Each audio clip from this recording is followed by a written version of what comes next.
ಏನ್ ಕತ್ತೆ ಕಾಯ್ತಾ ಇದ್ದೀವ ನಾವಿಲ್ಲಿ? ಎಷ್ಟೊತ್ತಿಂದ ನಿಂತಿದ್ದೀವಿ ನಾವು?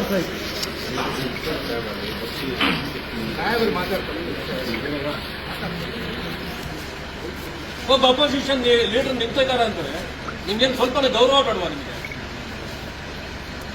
2-3 ಅವರಿಂದ ನಿಂತಿದ್ದೀವಿ ನಾವಿಲ್ಲಿ. ಒಂದು FIR ಹಾಕಕ್ಕೆ ನಿಮ್ಗೆ ಬೆಳಗ್ಗೆ 8 ಗಂಟೆಯಿಂದ ಬೇಕು ಟೈಮು.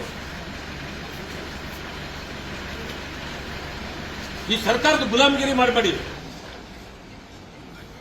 ನಿಮಗೆ ಅಂತ ಒಂದು ಗೌರವ ಇದೆ, ಆ ಗೌರವ ಉಳಿಸ್ಕೊಳ್ಳಿ ನೀವು. ಕಂಪ್ಲೇಂಟ್ ಅಲ್ಲಿ ಕೊಟ್ಟಿರೋದು ಮೂರು ಹೆಸರಿದೆ, ಹಾಕಿದ್ದೀರಾ? ಕಂಪ್ಲೇಂಟ್ ಅಲ್ಲಿ ಏನಿದೆ ನೀವು ಕೊಟ್ಟಿರೋದು? ಕಂಪ್ಲೇಂಟ್ ಅಲ್ಲಿ ಹೌದು, ಏನಿದೆ? ನೀವೇನ್ ಬರ್ದಿದ್ರೆ ಕಂಪ್ಲೇಂಟ್ ಅಲ್ಲಿ ಏನಿದೆ? ಮೂರು ಹೆಸರು ಇದೆಯಾ ಅಲ್ಲಿ? ನೀವು ಕಂಪ್ಲೇಂಟ್ ಏನಿದೆ, ನೀವು ಕಂಪ್ಲೇಂಟ್ ಸರ್, ಇದು first information report sir. Okay, ನೀವು ಕಂಪ್ಲೇಂಟ್ ಏನ್ ಕೊಟ್ಟಿರೋ ನಾವು ಅದನ್ನೇ ಅಟ್ಯಾಚ್ ಮಾಡಿದೀವಿ, ಅದನ್ನು ಸಮೇತ ಕೊಟ್ಟಿಗೆ ಕೊಡ್ತೀವಿ ಸರ್. ಈಗ ಕಂಪ್ಲೇಂಟ್ ಅಲ್ಲಿ 3 ಹೆಸರು ಇದೆ, ಆ 3 ಹೆಸರು ಇದೆಯಾ ಅದರಲ್ಲಿ? ಇಲ್ಲ ಮತ್ತೆ ಮಾಡ್ಬೇಕಲ್ವಾ? ನಾನು ಇಲ್ಲಿ ಕುತ್ಕೊಂಡು ಆವಾಗಿಂದ ಫೋನ್ ಮಾಡಿದಾಗ ಇದೆ ಅಂತ ಹೇಳ್ತೀರಿ. ಆಮೇಲೆ ನಿಮ್ಮ ಡಿವೈಎಸ್ಪಿ ಅಲ್ಲ, ಡಿಸಿಪಿ ದೇವರಾಜ್ಗೆ ಇಲ್ಲಿ ಮಾತಾಡಿದಾಗ ಇಲ್ಲ ಇದೆ ಅಂತಾರೆ. 4 ಹೆಸರು ಇದೆ ಅಂದ್ರೆ ಸರ್, ನೀವು ಕೊಟ್ಟಿರೋ ಕಂಪ್ಲೇಂಟ್ ಏನಿದೆ, ಕಂಪ್ಲೇಂಟ್ ಅದೇ ಇದೆ ಸರ್. ಕಂಪ್ಲೇಂಟ್ ಏನು ಇದರಲ್ಲಿ ಇದಾಗಿಲ್ಲ. ಫಸ್ಟ್ ಇನ್ಫಾರ್ಮೇಶನ್ ನಾವು ನಮ್ಮ ಅನುಕೂಲಕ್ಕೆ ತಕ್ಕನಾಗಿ ಮಾಡ್ತೀವಿ ಸರ್. FIR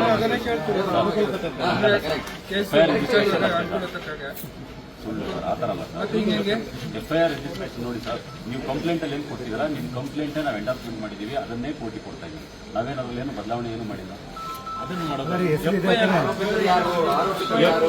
FIR ಏನು ಹೆಸರುಗಳನ್ನು ಮೆನ್ಷನ್ ಮಾಡಿದ್ರು ಅದು ಬರ್ಬೇಕಾ ಬೇಡವಾ ಸರ್? ಇತರರು ಅಂತ ಹಾಕಿದ್ದಾರೆ ಸರ್.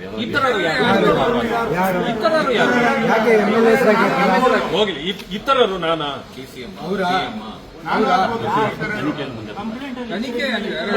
ಮಾಡಿದ್ಮೇಲೆ ನೀವು ಹಾಕ್ಬೇಕು.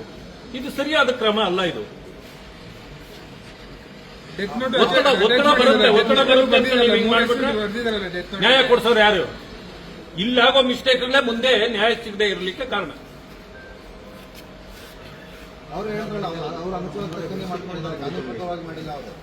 ನಾವು ಇಷ್ಟು ಮಾತಾಡ್ತಾ ಇದ್ದೀವಿ, ಅಶೋಕ್ ಅವರು ಬಂದು ಇಲ್ಲಿ ನಿಂತು ಅವ್ರು ಹೋದ್ರು ಹಾಸ್ಪಿಟಲ್ಗೆ ಹೋಗ್ಬೇಕು ಅಂತ. ನಮಗೂ ಹುಷಾರಿಲ್ಲ, ಆದ್ರೂ ಕೂಡ ಅವ್ರಿಗೆ ನ್ಯಾಯ ಕೊಡಿಸ್ಬೇಕಲ್ಲ, ನಾವು ಕಾಯ್ತಾ ಕೊಡ್ತಿದ್ದೀವಿ. FIR ಇದನ್ನ ಟೈಪ್ ಮಾಡಕ್ಕೆ ಎಷ್ಟು ಹೊತ್ತಾಗ್ಬಹುದು?